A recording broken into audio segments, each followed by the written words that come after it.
ज़्यादातर एस्ट्रोलॉजर्स या जो स्पिरिचुअल पर्सन्स हैं, रिलीजियस पर्सन्स हैं, उनको मैं देखती हूँ कि वो पूरा हमला करते हैं साइंस पर।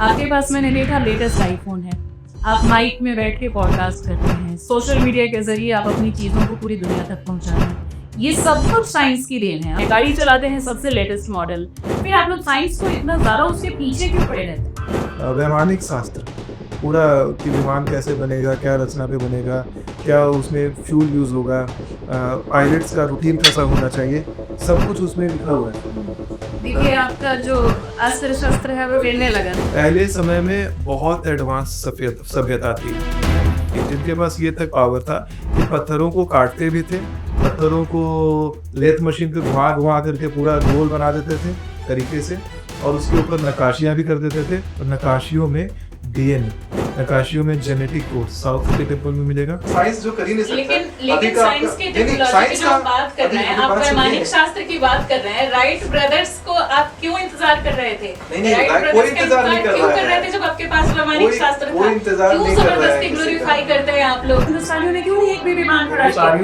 दुनिया में हमारे हिंदुस्तानियों ने वैमानिक शास्त्र का यूज करके राइट ब्रदर से 15 साल पहले विमान बना के उड़ा भी दिया था। कहाँ उड़ाया था? कौन सा? गुजरात में। अगर आप सपने में हैं। नहीं, आप ये बिल्कुल नहीं मान सकती ना। आप एग्जांपल के साथ आप तो अपने भारत के अगेंस्ट खड़ी है। तो हमारे जो मंदिर है, मंदिर के ऊपर ऐसी टेक्नोलॉजीज दिखाई। मैंने इतने सारे एग्जांपल दिए, आप एक मंदिरों को वो जो पिघलाने वाली प्रथा आगे लोगों के मंदिर में भगवान बैठे हैं हम लोगों के, और भगवान बैठे हैं मंदिर में, सब कुछ मंदिर से कंट्रोल होता है, मंदिर में सारे कंट्रोल होता है। तो आप मोबाइल, टीवी, कार, ये सब इससे क्यों कंट्रोल हो रहे हैं? आप भी मंदिर से कंट्रोल। वाली बात ये दारू को टच होता है। नहीं भ्रष्ट सारी भ्रष्ट वाली बात कर रही हो आप। गुस्से पे काबू रखिए। आप कैसा रिलीजियस पर्सन है? ठीक है शिवानी, कोई नहीं ठीक है, उठ टाइम नहीं। आप मेरे सवालों का जवाब नहीं दे पा रहे। नहीं, आप मेरे सवालों का जवाब ही नहीं दे पा रहे हैं। चलिए एस्ट्रोलॉजी से रिलेटेड सवाल शिवानी ये करेंगे तो पूछो। सर प्लीज करते हैं। शांत हो जाइए। एक नेक्स्ट क्वेश्चन। ऐसा सुन के लगता है कि आपको प्रजातंत्र पसंद नहीं है और इस व्यवस्था को खत्म करके आप राजतंत्र की तरफ जाना चाहते हैं। इसके पहले तो सभी राजा कोई इन्वेडर्स को बुला रहा है, कोई अंग्रेजों को बुला रहा है, कोई चापलूसी कर रहा है, और ये कर गए कि वो लोग टुकड़े टुकड़े में बैठे हुए थे। जब से ये आया है डेमोक्रेसी टूटा है और देश के टूटने को सेलिब्रेट किया गया। आप राजाओं की इतनी तारीफ करते हैं, आप जयचंद को किस रूप में देखते हैं? मोहम्मद गोरी को लेकर के आ गया। आप पुष्यमित्र को किस तरह से देखते हैं, जिसने कि अपनी जनता का कितने नृशंस तरीके से उन लोगों की उसने हत्या करा दी? डेमोक्रेसी में सब शरीफ है। बाजीराव द्वितीय को किस तरह से देखते हैं, जिसने कि अंग्रेजों से हाथ मिला लिया? आप ग्वालियर के राजा को किस तरह से देखते हैं, जिनकी पीढ़ी अभी भी चली आ रही है, कभी कांग्रेस कभी बीजेपी, वो लोग कूदते रहते हैं। इस तरह के राजाओं की पूरी श्रृंखला है जो कि अपने राज्य से ऊपर आगे सोच ही नहीं सकते थे। फिर आप कैसे राजतंत्र को बेहतर बताते हैं? मैं अखंड भारत वाले राज्य की बात करता हूँ, जब चंद्रगुप्त मौर्य का राज था। और क्या अभी डेमोक्रेसी के आने के बाद में राजाओं ने लूटा नहीं, नेताओं ने लूटा नहीं देश को? पाकिस्तान को अलग होने से क्यों नहीं रोका था? राजाओं नवाबों को भूल गए, जिनसे कि कितनी जद्दोजहद करके पटेल, नेहरू और बाकी कुछ बड़े बड़े पॉलिटिशियंस ने उस समय अपने देश को एकीकृत करने का काम किया। डेमोक्रेसी में एक प्रॉब्लम जो सबसे जड़ प्रॉब्लम है कि चाहे छोटा मुखिया हो, चाहे कोई बड़ा प्रेसिडेंट बने, सबका मतलब यही है कि चुनाव लड़ने से पहले हमने बहुत मोटा खर्चा किया हुआ है, चुनाव में गति मिलते ही उस खर्चे को पहले रिकवर करेंगे। ये मानसिकता तो राजतंत्र में नहीं थी कहीं से। लोकतंत्र में ये है ना, पार्टी डाल के चीजों का पता लगा सकते हैं, आप उनको 5 साल बाद बदल सकते हैं। राजा को कैसे बदलेंगे? कौन सी प्रजा हो के अनुमति थी? राम राज्य के समय में एक राम राज्य का एग्जाम्पल देंगे और इसी धरती और इसी गद्दी के लिए महाभारत में वो भूल जाएंगे। अशोक ने अपने 99 भाइयों को कटवा दिया, वो भूल जाएंगे। तमाम एग्जाम्पल। तो भाइयों को न कटवाया, प्रजा को नहीं न कटवाया। ये तो उनके भाई उनकी प्रजा नहीं थे और उसने सत्ता के सुख के लिए नहीं कटवाया। अगर सही आदमी को चुना है और सही आदमी अच्छा काम कर रहा है तो उसको गद्दी पे जमाए रखने के लिए यहाँ पे राजतंत्र की जरूरत है। तो अगर थाईलैंड में देखा जाए, थाईलैंड में अभी भी राजतंत्र चलता है, तो थाईलैंड में इस तरह का कोलैप्स क्यों नहीं है? थाईलैंड इतना समृद्ध क्यों हो रहा है? तो वैसे तो आप अमेरिका का एग्जांपल दीजिए, दुनिया का सबसे बड़ा पावर है। पार्लियामेंट में अंग्रेजों के लिए सीट क्यों रिजर्व है? भारत में इंडिपेंडेंट है। अब एंग्लो इंडियन की बात कर रहे हैं, वो हटाया जा चुका है।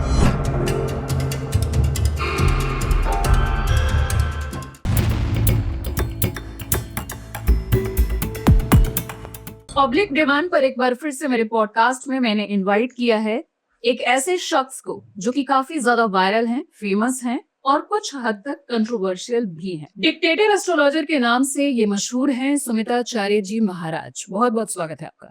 नमस्कार, बहुत बहुत धन्यवाद अपने शो में आमंत्रित करने के लिए। लेकिन आज जो हमारे सवाल जवाब का सिलसिला होगा वो थोड़ा हॉट रहने वाला है, और अब तक जो आपने पॉडकास्ट किए हैं, जो सवालों को आपने झेला होगा, उससे थोड़ा सा ज्यादा तीखे सवाल आज मैं आपसे पूछने वाली हूँ। आप उसके लिए तैयार हैं? पूछिए। एस्ट्रोलॉजी आपका बेस है। एस्ट्रोलॉजी से ही आप ज्यादातर जो प्रेडिक्शन है वो करते हैं।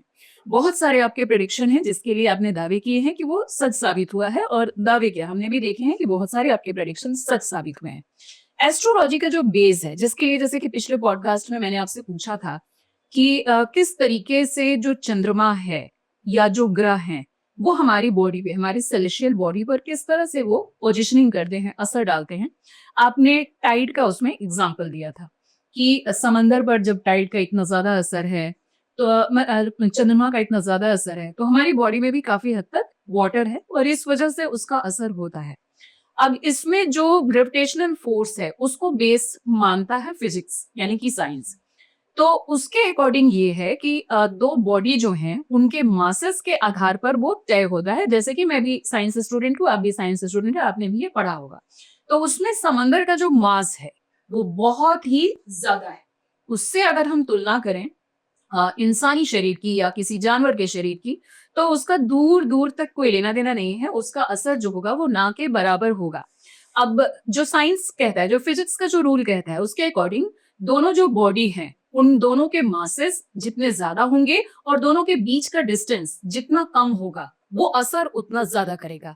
हमारा डिस्टेंस ज्यादा है लेकिन मास जो है वो समंदर की तुलना में 0 से भी कम है।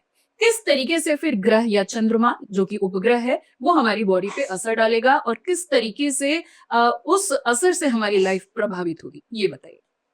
इसके लिए आपको और आगे साइंस पढ़ना पड़ेगा। जी। आपने साइंस कहाँ तक कंप्लीट किया था? ग्रेजुएशन। आपको उसके लिए पीजी करना पड़ेगा। क्वांटम इंटेंगलमेंट कहा जाता है। ब्रह्मांड में कोई भी दो कण कितनी भी दूर पे हो, चाहे हमारी गैलेक्सी में कोई छोटा सा पार्टिकल है और दूसरा पार्टिकल अगर उससे इंटेंगल्ड है और दूसरी गैलेक्सी में बैठा है, अगर इधर के पार्टिकल को थोड़ा भी रोटेट करेंगे दूसरा पार्टिकल वैसे ही रोटेट कर जाएगा बिना इररिस्पेक्टिव ऑफ डिस्टेंस, एग्जैक्ट उसी ऑर्डर में जैसा ऑर्डर में यहाँ रोटेट किया गया। इसी प्रिंसिपल पर काम करता है क्वांटम कंप्यूटिंग। जो क्वांटम कंप्यूटर्स बनाए जाते हैं आजकल, वो पूरा इसी प्रिंसिपल पे काम करता है। इसको क्वांटम इंटेंगलमेंट कहते हैं। तो इंटेंगलमेंट से भी ज्यादा एडवांस, आखिर वहां कौन सी फोर्स थी? आपने कहा कि डिस्टेंस कम है तो फोर्स ज्यादा लगेगा। यहाँ तो डिस्टेंस है ही नहीं, डिस्टेंस इतना ज्यादा है। मास की बात करें, मास तो नेग्लिजिबल है, पार्टिकल है और इंटेंगल्ड है खाली एक दूसरे से, लेकिन किसी और गैलेक्सी में रखा हुआ है। यहाँ से एक लाइट को भी वहां ट्रेवल करने में हजारों साल लग जाए, इतने दूर रखा हुआ है। फिर भी यहाँ पे उसको चेंज करेंगे तो वहां ऑटोमेटिकली इंस्टेंटली चेंज कर जाएगा उसी अवस्था में जैसे यहाँ किया गया है। वही प्रिंसिपल है। कई बार हम लोग ये करते हैं, सूर्य देव को जल देते हैं। लोग ये सोचते होंगे कि सूर्य भगवान तक कैसे पहुंच रहा है, उसका अर्घ कैसे पहुंच रहा है। इसको इंटेंगलमेंट कहते हैं। जब आपने, हमारा जो ह्यूमन ब्रेन है बहुत कॉम्प्लिकेटेड तरीके से फंक्शन करता है, जिसको अभी तक साइंस समझ नहीं पाया। टेलीपैथी और बाकी सारी चीजों को साइंस अभी तक समझ नहीं पाया काम कैसे करती है। इंटेंगलमेंट से काम करती हैं। और इंटेंगल्ड जो होता है, जब भी जो कहते हैं ना, ग्रह इंटेंगल्ड तरीके से काम करते हैं। जो प्लैनेट्स जहां जहां पे उपस्थित हैं उनकी नक्षत्रों में उपस्थिति हमारे साथ में इंटेंगल्ड है, क्योंकि उन प्लैनेट्स में आने वाला चेंज या उनके नक्षत्रों में आने वाला बदलाव हमारे निजी जीवन में तुरंत प्रभाव करता है। ये इसका बेस है। हालांकि इसका बेस और अच्छे से अंडरस्टैंड करने के लिए अभी साइंस को और डेवलपमेंट करने की जरूरत पड़ेगी। अभी क्वांटम इंटेंगलमेंट जैसा लॉ अभी निकला हाल में, 10-15 साल 20 साल पहले, कि हम ये जान पा रहे हैं, इसे कॉम्प्रिहेंड कर पा रहे हैं। 100 साल पहले, 50 साल पहले ये क्वेश्चन आप मेरे से करती तो इसका आंसर साइंस के पास नहीं होता। अब जाके लॉ निकला इंटेंगलमेंट जैसा।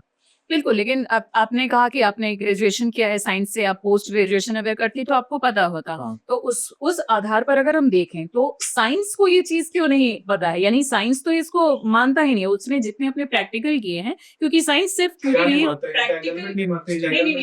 साइंस जो है वो प्रैक्टिकल के आधार पर ही किसी चीज को वो प्रूव करता है। अगर नहीं प्रूव कर पाता तो वो हाथ खड़े कर देता है कि मुझे नहीं मालूम। तो इस मामले में अभी तक क्या हमारी बॉडी पर किसी भी प्लैनेट का कोई असर हो रहा है? साइंस डिफाइन करें, साइंस क्या होता है? इसको नहीं मानता। साइंस क्या होता है? साइंस इस, मैं पहले जो बोल रही हूँ, साइंस आप चीजों को जो भी जो थ्योरी है उसको प्रैक्टिकली वो साबित कर रहा है, चाहे वो कोई डिस्कवरी हो रही है किसी भी चीज को, तो फिर उसको हम बोलते हैं कि हाँ साइंस के द्वारा ये प्रूव हुआ। लेकिन साइंस हमेशा एक रास्ता छोड़ता है कि ये हो सकता है कि आगे इसमें चेंजेस आ जाएं, लेकिन एस्ट्रोलॉजी वो रास्ता नहीं छोड़ता आप है। जितना ये जाइएगा कहा जाता है कि ये जो ग्रह हैं ये ऐसे असर डालेगा, साइंस आगे का रास्ता छोड़ता है। एस्ट्रोलॉजी को आप जितना जितना जानती हैं, आप अपनी धारणा से जानती हैं कि एस्ट्रोलॉजी में रास्ता है नहीं है, क्योंकि आपने एस्ट्रोलॉजी पढ़ी नहीं है। साइंस भी आपने पूरा नहीं पढ़ा है, साइंस आपने अधूरा आपने पढ़ा हुआ है, तभी आपने इंटेंगलमेंट जो मैंने बड़ा आराम से समझा दिया, क्वांटम लेकिन वो इंटेंगलमेंट से। साइंस उस चीज को नहीं मानता कि हमारी बॉडी पे किसी ग्रह का असर होता है। कैसे नहीं मानेगा साइंस? जब मैंने बोला एक छोटा सा पार्टिकल एक जगह पे रखा हुआ है, मतलब इस रूम में रखा हुआ एक छोटा सा पार्टिकल, दूसरे रूम में पार्टिकल रखा हुआ है, दोनों एक दूसरे से इंटेंगल्ड होकर के वैसा ही बिहेव करता है जैसे इधर के पार्टिकल को करवाया गया। बीच में कोई कम्युनिकेशन का मीडियम नहीं है, कुछ नहीं है, लेकिन वो बिहेव वैसा ही कर रहा है, एक पार्टिकल। और जब बात आती है पूरे प्लैनेट्स की, तो प्लैनेट में कितने पार्टिकल्स? मिलियंस ऑफ पार्टिकल्स, और हमारे बॉडी के साथ में सिंक्रोनाइज्ड। जिस प्लैनेट के इफेक्ट में हमारा जन्म हुआ है, हमारा पूरा जीवन उस प्लैनेट के इफेक्ट से, उसके मूवमेंट से सिंक्रोनाइज चलता है और उसके सिंक में चलते हैं, वही है इंटेंगलमेंट।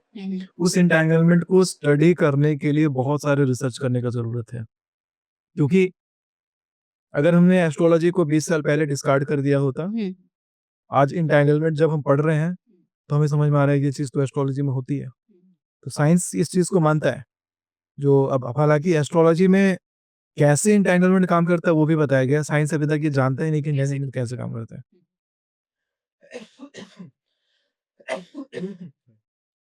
तो एस्ट्रोलॉजी इस बात को जानता है कि इंटेंगलमेंट काम कैसे करता है, उसकी स्टडी कर लेता है एस्ट्रोलॉजी कि उसका इफेक्ट जीवन में क्या पड़ेगा। लेकिन क्वांटम साइंस में या साइंस में अभी इस चीज की स्टडी अभी तक हुई नहीं, इंटेंगलमेंट काम कैसे करता है, उसको यूज कैसे कर सकते हैं। बस क्वांटम कंप्यूटिंग में उसको यूज कर पाते हैं।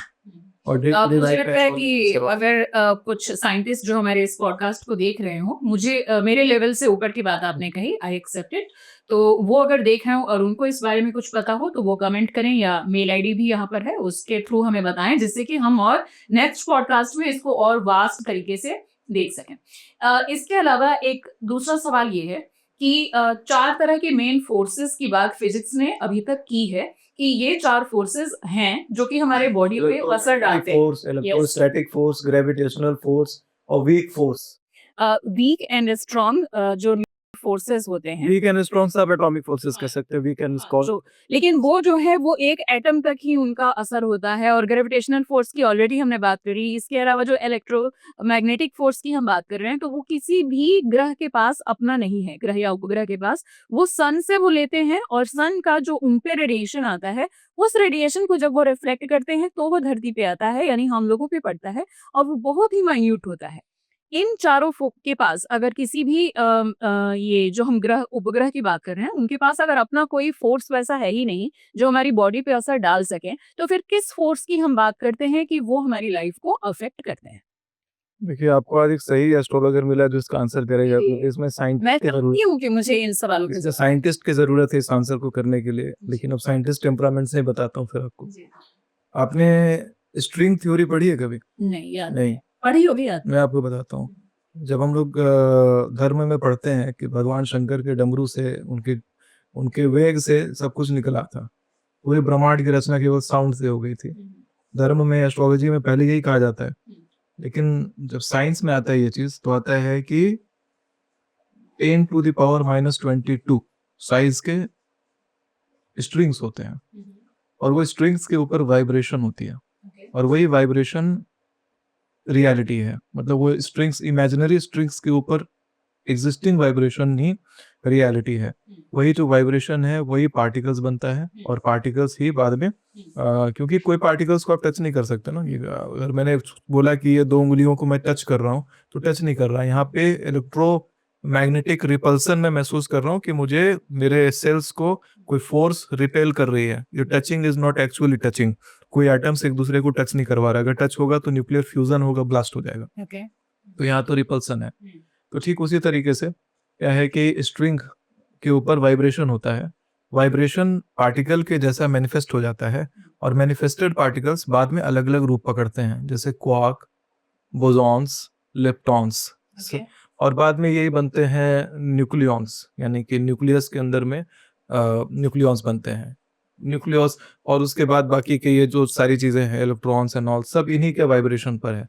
स्ट्रिंग्स हैं इमेजिनरी, यूनी डायमेंशनल, एक डायमेंशन का स्ट्रिंग है। तो जो इलेक्ट्रॉन और- प्रोटॉन न्यूट्रॉन हम पढ़ते हैं हाँ, उसके उस अलावा सब की के आप सब बात कर रहे नहीं नहीं, उसके अंदर भी क्या है, उसके अंदर क्या? उसकी संरचना कैसे हुई है, मैं उसकी बात कर रहा हूँ।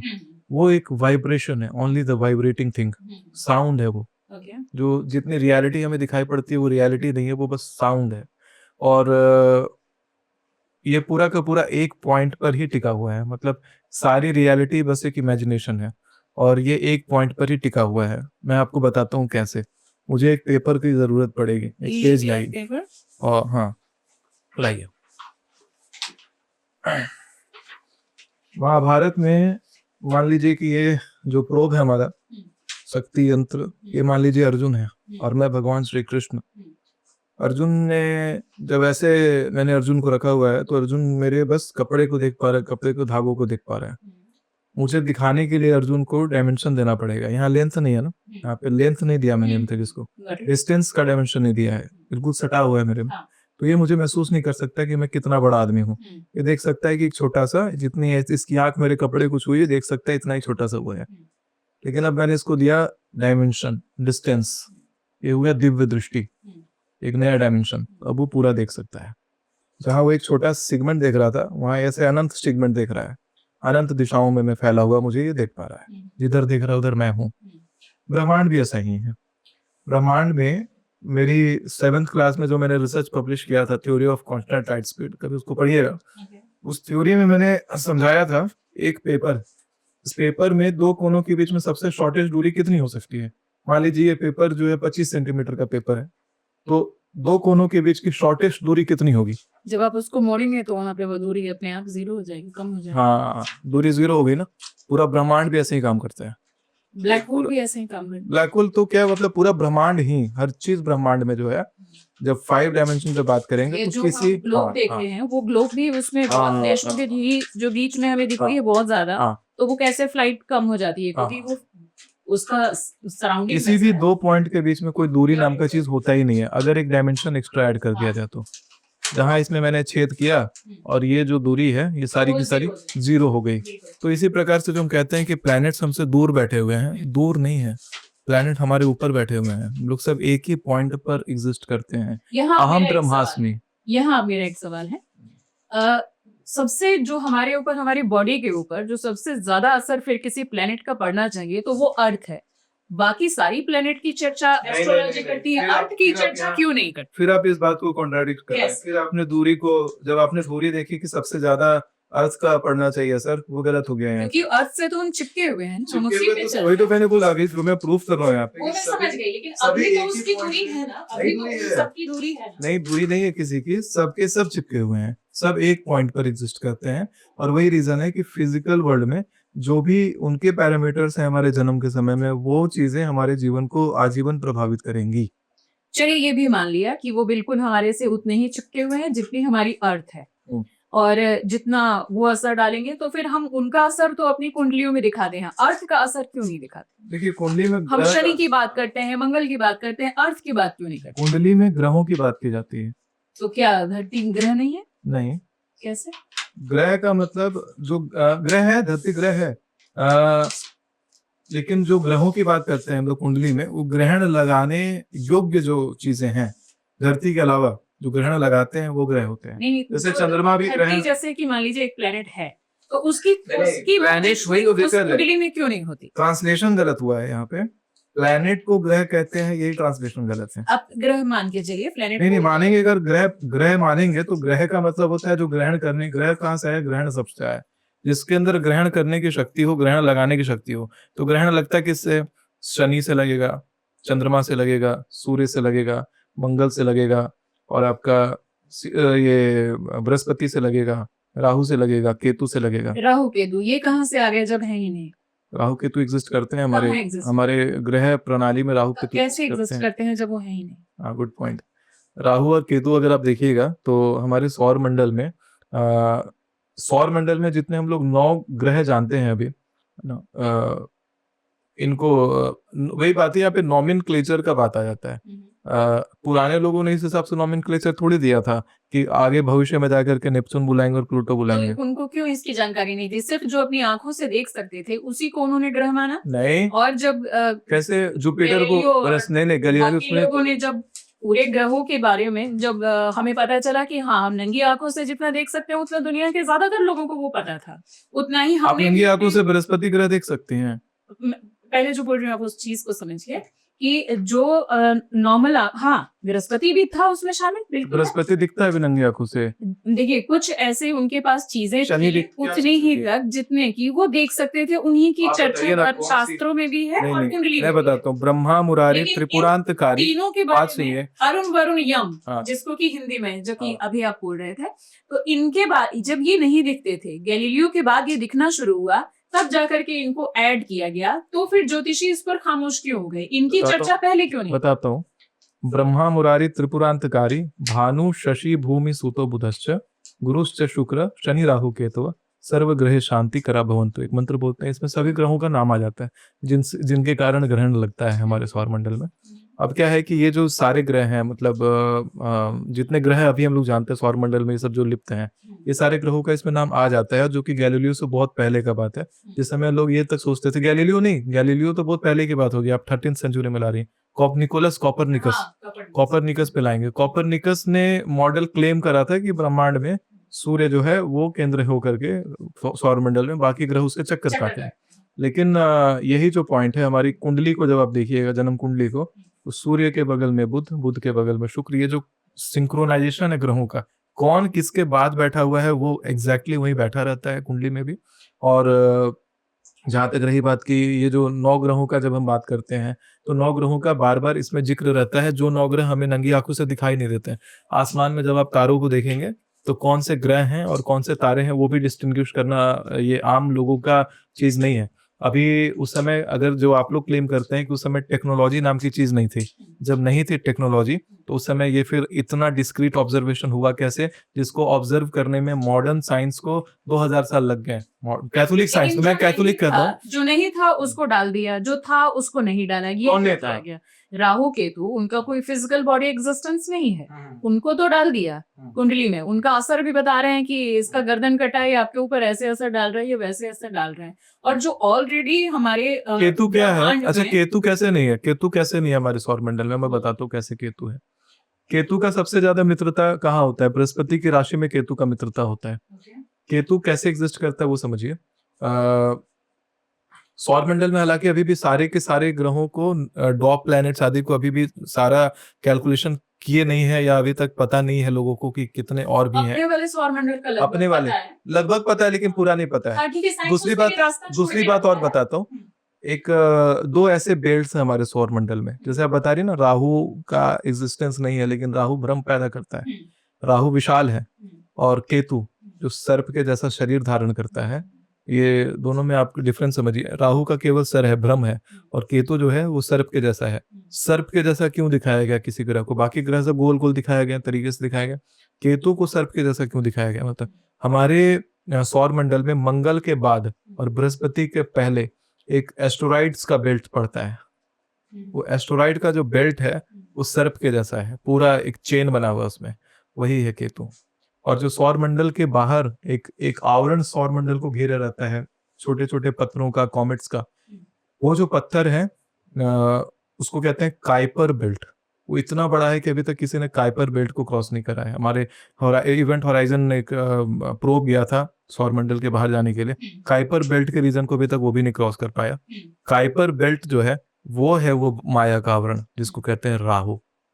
ओके, कोई मिस्टिकल फोर्स की बात भी कुछ एस्ट्रोलॉजर करते हैं, आप मानते हैं? और वो क्या होता है वो जरा बताइए। कौन सी मिस्टिकल फोर्स? मिस्टिकल फोर्स, किसी एक एस्ट्रोलॉजर को मैं सुन रही थी, तो वो बोल रहे थे कि 4 फोर्सेस की, जैसे हमने अभी चर्चा की, कि इसके अलावा कुछ मिस्टिकल फोर्स होते हैं जिसके बारे में साइंस को नहीं पता, और उसको बेस बना के एस्ट्रोलॉजी में बहुत सारी चीजें प्रेडिक्ट की जाती है कि ऐसा साइंस को अभी तो कुछ नहीं पता। अभी ब्रह्मांड फैल रहा है, ये तो ब्रह्मांड साइंटिस्ट मानते हैं कि ब्रह्मांड फैल रहा है, तो हमारा हम लोग पूजा में सबसे पहले ही बताते हैं कि ब्रह्मांड फैल रहा है। लेकिन ब्रह्मांड फैल रहा है, जब हम लोग कहते हैं श्वेत वराह कल्प, तो श्वेत वराह कल्प वही ना है कि ब्रह्मांड हमारा फैल रहा है। तो वो तो पूजा में सबसे पहला स्टेप बोलते हैं। वही कह रहा हूँ कि जिसके पूजा का ही पहला स्टेप इतना साइंटिफिक, अच्छा, उसमें क्या होता है थोड़ा बताइए दर्शकों को। बता देता हूँ पहले आपके मिस्टिकल फोर्स कौन से थे। तो ब्रह्मांड फैल रहा है ये जानते हैं, ब्रह्मांड क्यों फैल रहा है ये साइंस को नहीं पता। दूसरा बात ये भी है कि कुछ जगहों पर कुछ गैलेक्सीज ऐसी हैं जहां पे जितने गति से ब्रह्मांड को फैलना चाहिए वहां उतनी गति से ब्रह्मांड फैला नहीं। वहां पर कुछ चीज ऐसी है, ना ग्रेविटी से वो इन्फ्लुएंस हो रहा है ना कुछ हो रहा है, साइंस एक्सप्लेन नहीं कर पा रही कि वहां फैला क्यों नहीं। तो वहाँ डार्क मैटर और डार्क एनर्जी आ जाती है जिसको साइंस एक्सप्लेन नहीं कर सकता। उससे भी डीप चीजें हैं जिसको साइंस एक्सप्लेन नहीं कर सकता। So, है कि अभी तो 1% भी ब्रह्मांड का तो नहीं वही बात है। और ये जो चीजें हैं ना, जो ज्योतिष है, स्पिरिचुअल चीजें हैं, फिजिकल वर्ल्ड से स्थूल चीज है नहीं कि आप इसको फिजिकल तरीके से देख पाए और फील कर पाए। प्यास लगती है, शरीर में इंटरवेनस पानी पहुंचा दिया जाए जिंदा तो रह जाएंगे, लेकिन प्यास नहीं बुझेगी। प्यास बुझाना है तो पानी पीना पड़ेगा, और पानी का स्वाद तभी पता लगेगा जब आप पानी पीजिएगा। अब इसको साइंस से अगर आप प्रूफ करने लगिएगा कि नहीं मुझे ना प्रूफ करके बताओ what is the test of water, तो what is the test of water तभी पता चलेगा जब आप पानी आपके कंठ से उतरेगा। पानी का काम है जीवन देना, पूर्ति करना, वो पानी पूर्ति अपना करेगा, लेकिन कंठ से जब पानी उतरेगा तभी आपको टेस्ट ऑफ वाटर समझ में आएगा। तो वो वही चीज है यहाँ पर, जिसको आप फिजिकल पैरामीटर्स में जितना बांधिएगा उतना उलझेगा। आंसर सारे मिल जाएंगे, जितना इंटेलेक्चुअल पर्सन होगा सामने वाला आपको उतना इंटेलेक्ट से आंसर दे देगा, आंसर से सेटिस्फाइड हो जाएंगे। लेकिन अल्टीमेटली मैं ये कहूंगा कि एक ऐसा पॉइंट आएगा जहां पर आपको उसको एज इट इज एक्सेप्ट करना पड़ेगा, चाहे आप साइंस में जाइए चाहे आप स्पिरिचुअलिटी में आइए। आ गया ना साइंस के अंदर डार्क एनर्जी आ गया, कोई आध्यात्मिक ताकत है जिसको हम नहीं जानते हैं जो रोक रही है, या डार्क मैटर आ गया, ये सब चीजें आ गई जिसको डार्क शब्द दे दिया गया। डार्क क्यों है? क्योंकि अब वो अव्यक्त हो गया साइंस के लिए। वहीं से स्पिरिचुअलिटी काम करेगी। स्पिरिचुअलिटी अव्यक्त तरीके से काम करती है, अव्यक्त शक्तियां बहुत सारी हैं जो काम करती है। अब वही बात हो गया यहाँ प्रत्यक्षम किम प्रमाणम फिर देख लेंगे। कुंडलियों में जब ग्रह स्थितियां देखी जाती हैं तो साइंस उसको एक्सप्लेन नहीं कर सकता। अभी तो हमने साइंस से कॉम्प्रहेंड करा चीजों को, लेकिन साइंस एक्सप्लेन नहीं कर सकता ये काम कैसे किस फोर्सेस से करती हैं। ये साइंस का काम है कि उसको ढूंढा जाए। लेकिन मैं वही कहूंगा कि ये मेटाफिजिकल चीजें हैं, ये आप कितना भी ढूंढेंगे उतना इसमें उलझेंगे, क्योंकि ये चीजें कॉम्प्रहेंड नहीं करी जा सकती हैं। जैसे किसी की कुंडली में बृहस्पति का चंडाल बना है, पूर्ण मांगलिक है, तो जो चीजें उसके साथ घटित होनी है उस कारण से वो चीजें उसके जीवन में date of birth, time of birth, place of birth के आधार पर किसी सेलेस्टियल बॉडी के पोजीशन और उसका फ्यूचर कैसे डिसाइड होता है, इस सवाल का जवाब मुझे कभी नहीं मिल पाया। मैंने बताया तो कि सब कुछ इंटैंगल्ड है, एक ही पॉइंट पर सब कुछ केंद्रित है, और वो एक बहुत बड़ा भूमिका निभाता है कि कौन से ग्रह का गुरुत्व उस समय एक्टिवेटेड था। समझ रही हैं? गुरुत्व, जैसे मान लीजिए सोमवार का दिन हम कहेंगे चंद्रमा का गुरुत्व एक्टिवेटेड है। कौन से ग्रह का गुरुत्व एक्टिवेटेड था, किस नक्षत्र में ग्रह विचरण कर रहा था, उस नक्षत्र के आधार पर जो पिंड होगा उसके जीवन का भाग्य और उसका शरीर, उसका सब कुछ निर्धारित होगा। ओके, प्लैनेटरी कुछ मान लीजिए कि चलो आप जो बोल रहे हैं कुछ हद तक मैं समझने की कोशिश कर रही हूँ, हालांकि पूरा नहीं समझ पा रही, दर्शक कितना समझ पा रहे हैं आई डोंट नो।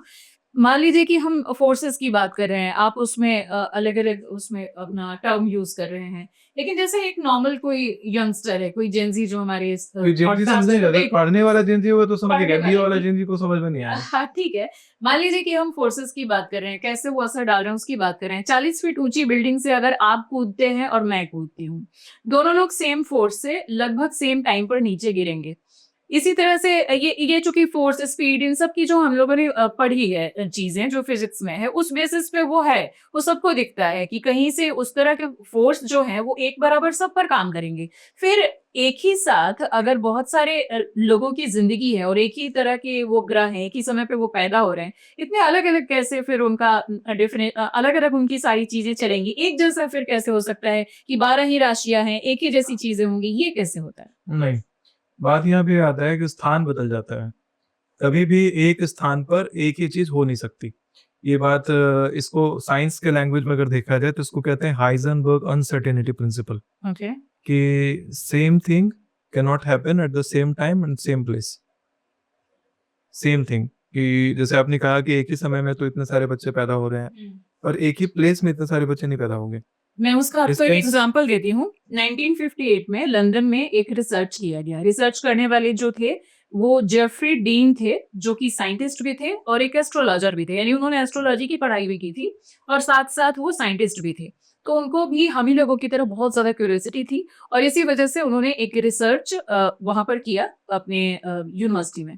उसमें ये था कि इन्होंने एक ही समय पे पैदा हुए 2000 बच्चों का बर्थ चार्ट बनाया, एक ही समय पे और एक ही डेट, एक ही टाइम पर जो बच्चे पैदा हुए थे, लगभग 2000 बच्चों पर स्टडी के लिए उन्होंने उनका बर्थ चार्ट बनाया और उसके बाद अगले लगभग 20 से 25 साल तक इनकी पर्सनैलिटी और बिहेवियर पर स्टडी की और अकेले नहीं किया, इनकी पूरी टीम थी, साइंटिस्ट की और कुछ एस्ट्रोलॉजर्स की भी, जिन लोगों ने की ये पूरे फ्यूचर में इन लोगों की सिमिलैरिटी, डिसिमिलैरिटी, उनके बिहेवियर, उनका अग्रेशन, उनका रिलेशनशिप, किस तरह के लोगों को वो पसंद करते हैं, फैमिली के साथ उनका क्या टर्म है, उनका माइंड कितना शार्प या लो है, इन सब चीजों पर एक स्टडी की और इन्होंने देखा कि और किसको स्पोर्ट्स, किसको आर्ट्स, किसको क्या पसंद है, सब स्टडी की। इन्होंने देखा कि सबका बिल्कुल डिफरेंट था, किसी भी दो बच्चे का सेम नहीं पाया गया। अरे राम जी और इसको रावण कैसे का देखते हैं? राम जी और रावण का जन्म हुआ था एक टाइम पे, एक ही समय पे, एक ही नक्षत्र में।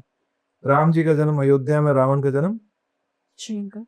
श्रीलंका में नहीं हुआ था। नहीं नहीं, वो तो मेरे घर के ही पास है, यहाँ नोएडा में। ग्रेटर नोएडा में, मेरे घर के पास है बिसरा। विशेषरुआ उनके पिता का जो गांव है वहीं भी हुआ था। तो वहां जन्म हुआ था। बस केवल स्थान का कुछ 100 किलोमीटर का अंतर था स्थान का, और हेड और टेल का कॉम्बिनेशन बन गया। ज्योतिष में स्थान का बहुत बड़ा महत्व होता है। नहीं, ये एक ही स्थान पे पैदा हुए सारे कौन? बच्चे हैं जो 2000 जिन एक पर स्थान पे कोई कैसे एक ही समय पे पैदा हो जाएगा? मैं तो नहीं बता नहीं, इनको एक ही आसपास इन सब बच्चों को, इनके जो पेरेंट्स थे उनको इकट्ठा किया गया था प्रैक्टिकल बात और है। 2000 बच्चों पे स्टडी ये बहुत इम्प्रैक्टिकल बात है कि ये 2000 पब्लिश हुआ है, हाँ, ये तो अच्छी खासी पब्लिश हुआ है तो study है, गलत रिसर्च famous है। study मैं इस रिसर्च को फिर डिस्कार्ड एक करता बार हूँ। आप देखना इसको। मैं डिस्कार्ड Maybe, ऐसे करता हूँ, maybe, मैं बताता हूँ। हाँ मे बी। यही दिक्कत है कि जो जो परंपरागत ज्योतिषाचार्य हैं उन्हीं को ज्योतिष करना चाहिए। बाकी अगर ज्योतिषी अंग्रेज पंग्रेज ज्योतिष करेंगे तो वो वही विस्फोट उत्पन्न करेंगे। यही विस्फोट हुआ कि उन्होंने कह दिया कि एक ही स्थान पे हुआ, वो एक शहर में करवा देंगे। स्थान एक हो ही नहीं सकता है, क्योंकि एक रूम में भी अगर इतने बच्चे एक साथ पैदा कराने वाला समीकरण बना है। पहला बात तो इम्प्रैक्टिकल बात है, 2000 औरतों को एक साथ एक ही समय पे लेबर पेन थोड़ा लग रहा है। एक ही साथ एक ही समय पे लेबर पेन उठ जाए उन लोगों को, और एक ही समय पे सब बच्चे डिलीवर हो जाए फटाफट फटाफट। अरे ट्विंस भी होते हैं ना, तो 1 मिनट का अंतर होता है तो D90 फ्लैट बदल जाता और है। ये 1958 का है। अब तो मान लो कि मैं- लोग ऑपरेशन वगैरह से एक डेज टाइम का डिसाइड थोड़ा कर लेते हैं। नहीं, अरे ऑपरेशन में फिर ना सब कॉम्प्लिकेशन हो जाता है। ऐसा नहीं हुआ है कि सबको एक साथ चीर फाड़ किया जा रहा है 2000 बच्चों को। और कितनी बड़ी फैसिलिटी थी, एक शहर में करवा सकते हैं। हाँ, हो सकता लेकिन है एक उसको- शहर के अलग अलग हाँ, हॉस्पिटल तो में उसे किया। तो उसे तो गलत हो गया ना। मैं तो स्थान बता रहा हूँ, लैटिट्यूड लॉन्गिट्यूड कोऑर्डिनेट डिसाइड करता है कि उसका बिहेवियर कैसा रहेगा। स्थान में बता रहा हूँ, इस कमरे से निकल के दूसरे घर में आप जन्म लीजिए तो उसका उसका जो बिहेवियर है वो डिफरेंट हो जाएगा। तो फिर सिर्फ शहर पूछ के आप लोग कैसे कुंडली बना देते हैं? जब शहर पूछ के कुंडली बनाई जाती है तो उसमें केवल ये डिसाइड करने के लिए बनाया जाता है कि व्यक्ति का करियर कैसा ले सकता है, व्यक्ति की शादी वाला जो जीवन है वो कैसा हो सकता तो है। इनका तो सबका नहीं, डिफरेंट रिजल्ट आया। तो मैं बता रहा हूँ यहाँ पे कि यहाँ पर इन्होंने जो एक्सपेरिमेंट करा है उस चीज को मैं यहीं पे चैलेंज करता हूँ कि 2000 माताओं का एक साथ लेबर पेन स्टार्ट करवाया कैसे। यहाँ एक जनता भी अगर है तो इतनी बेवकूफ कोई नहीं है कि 2000 का डेटा दे दिया, 20 लोगों का डेटा होता वैसे ये है। बुक वगैरह भी पब्लिश है इनका। और famous। ऑब्जर्वेशन भी एक पॉइंट आता है कि ऑब्जर्व करा उन्होंने उसके बाद उतने साल तक बैठ करके। वो ऑब्जर्वेशन में कैसे ऑब्जर्व कर रहे थे, रोज उनका इंटरव्यू लेते थे, दिन रात वो क्या एक्टिविटी कर रहे उनके। अरे घर में किसी का बेटा क्या कर रहा है, किसी की बेटी क्या कर रही है घर के अंदर, एक रूम से दूसरे रूम में क्या एक्टिविटीज हो रही है, माइंड में क्या चल रहा है, वो मोटे तौर पर कि वो करियर में कहाँ गए, रिलेशनशिप में कैसे हैं, स्पोर्ट्स पसंद है, आर्ट्स पसंद है, अग्रेशन है कि नहीं, ये मोटे तौर पर देखा गया। मोटे तौर पर देखा जाना संभव है। लेकिन ये जो एक्सपेरिमेंट का आधार है सबसे पहले कि 2000 महिलाओं को एक ही स्थान पर लेबर पेन करवा दिया गया, यह संभव। इंडिया में भी ये हुआ है, लेकिन वहां पर सिर्फ 100 लोगों पे एक्सपेरिमेंट हुआ था। 100 लोगों पे समझ में आता है कि करा जा सकता है। पुणे में हुआ था एक्सपेरिमेंट, वो भी मैं हाँ, आपको बताऊं। हाँ, हाँ। जी। लेकिन वही बात हो जाता है इसमें कि स्थान भेद होने के कारण 100 लोगों का किया जा सकता है। स्थान भेद होने के कारण जो है दोनों के बिहेवियर में हमेशा डिफरेंस आएगा, क्योंकि हम लोग ज्योतिष में और एग्जैक्ट लैटिट्यूड लॉन्गिट्यूड लेके चलते हैं। लेकिन वही है कि शहर पूछते हैं जैसे आप लेकिन एक टाइम पे कैसे मतलब पूछते नहीं, हैं? एक टाइम पे मतलब कि 1 मिनट के अंदर होना चाहिए, 5 मिनट के अंदर होना चाहिए इतने सारे 100 लेबर पेन्स। मैं नहीं मानता ऐसा कोई एक्सपेरिमेंट हुआ है, ये सब होक्स है। कहते हैं ना कॉन्स्पिरेसी फाइल्स, ये कॉन्स्पिरेसी फाइल्स का डेटा ज्यादा लग रहा है, व्हाट्सएप यूनिवर्सिटी वाला डेटा लग रहा है। वैसे ये 1958 का रिसर्च हो जाए 1958 का, मैं भी ऐसा फिटिंग नहीं किया था ये। मैं भी ऐसा एक्सपेरिमेंट ऐसा डाल सकता हूँ कहने का। कॉन्स्पिरेसी फाइल्स ऐसे एक्सपेरिमेंट्स को कहते हैं। प्रैक्टिकली पॉसिबल ही नहीं है, आप इसको कंडक्ट करके खुद ही देख लीजिएगा। ये इम्प्रैक्टिकल चीज है कि एक ही प्लेस पे आप इतने लोगों का बच्चा एक बार डिलीवर करा रहे हैं। मर्डर कर रहे थे क्या वहाँ पे? मर्डर है, क्योंकि अगर मान लीजिए कि महिलाएं रेडी नहीं है उस समय, बच्चा प्री मैच्योर है या कुछ है, डिलीवरी होनी थी नेचुरल, कौन सी महिलाएं थी जो इसमें पार्टिसिपेट करी थी? 100 महिलाएं, वो थी कौन जिनको एक ही साथ में डिलीवरी देनी थी और एक जगह पे लाया गया, सबका पेट एक बार में काटा गया, चाहे जो भी किया गया, चाहे उनको लेबर पेन स्टार्ट हुआ। इम्प्रैक्टिकल बात है, मैं डिस्कार्ड करता हूँ इसको। एक चीज आती है कि जैसे कि हम प्लैनेट की बात करते हैं तो उनके जैसे उपग्रह हो गए, तो अर्थ के उपग्रह को लेकर के तो हमारी कुंडलियों में बहुत सारी चीजें बताई गई हैं कि उनका असर ऐसे पड़ेगा, इनका असर वैसे पड़ेगा। लेकिन जिस समय से ज्योतिष चला आ रहा है या जिस तरीके से उनको डिजाइन किया गया है, तो उसमें जो दूसरे प्लैनेट हैं उनके उपग्रह, उसमें से कई जो है वो बुध ग्रह से भी बड़े हैं उनके उपग्रह, जिसमें हम ये कि सैटर्न की बात कर सकते हैं।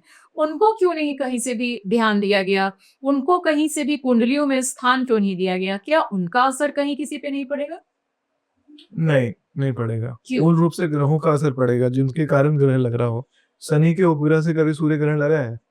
जैसे हम अपने प्लेनेट के उपग्रह की बात नहीं, करते हैं। प्लैनेट के उपग्रह की बात ही नहीं हो रही है यहाँ पे। जब हम लोग ग्रह बोलते हैं तो ग्रह का मतलब जिनके कॉम्बिनेशन से ग्रह लग सकता है।